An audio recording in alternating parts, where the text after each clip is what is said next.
Coming at you from Colbert, Georgia.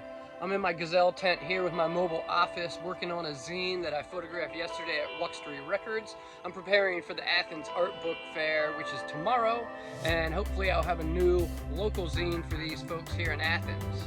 And I said hopefully because, well, producing a zine on the road out of my van from a campsite without any electrical hookups presents a few logistical challenges. During my return to zine making, I battled 4 Epson printers. 2 of them I returned. The people in customer service at Epson couldn't answer my basic questions about double-sided printing and what weight paper could be used with what function. Basically, I knew more than they did. The bad news is that I wasted a lot of my time and money trying to figure this shit out. The good news is you don't have to because you're watching this video. The Epson ET8550 will double-sided print on 32-pound paper if you use the rear feed tray.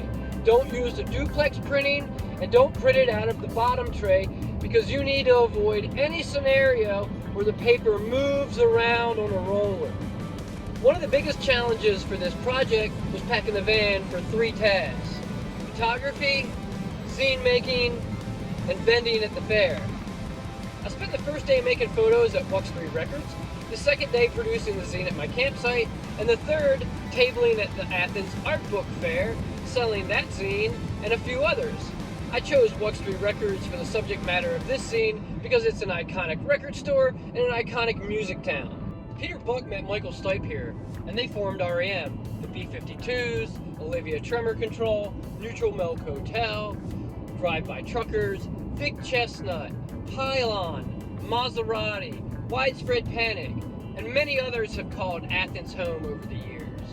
A few days before showing up in Athens, I gave the record store a call. I spoke to Jarrett. He said he'd be working on Thursday with another coworker, and it'd be okay if I spent some time making photos there. I used HipCamp to book a site on private property near Colbert, Georgia, about 20 minutes from Athens. This ran me about $20 a night for a total of $60. Because I had a campsite for 3 days and wasn't on the move, I was able to pack everything inside of the van and avoided loading anything onto the roof. I wanted to avoid loading things on the roof because I'm lazy and it's hot. It's a pain in the ass pulling things off and putting them back on the roof.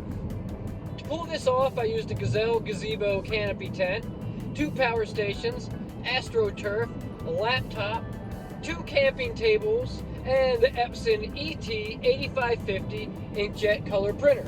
For the interior pages, I'm using 35-pound Koala double-sided matte photo paper. For the exterior, same thing, but 42 pound. This zine is 16 pages plus the cover, full color, staple bound, and half the size of a letter sheet of paper. I found the Boss Stitch booklet stapler to work a little better than the long arm stapler I've been using, and I'm really happy with the Fiskar cutter that I have. During the printing, I ran one battery down to 30% and then swapped it out with one in my van that was hooked up to the solar panel. I was also charging my phone, a few fans, and my computer. I used these green cargo boxes as a platform to do my cutting and folding because I wasn't quite confident about the pressure that I'd have to put on these camping tables. I know I can stand on these green cargo boxes. Like most of my colleagues in photojournalism, I use Photomechanic for my culling and my organizing.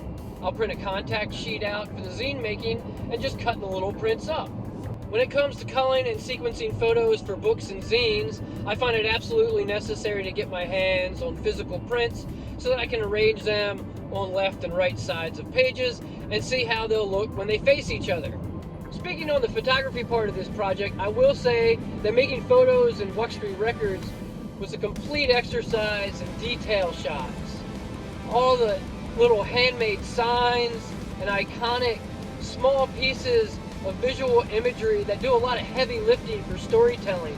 I found it actually challenging to balance the human elements that came into the store and that work in the store with all these amazing colors and little teeny details that told so much of the Athens music scene over the many years that Wuxtry has been there.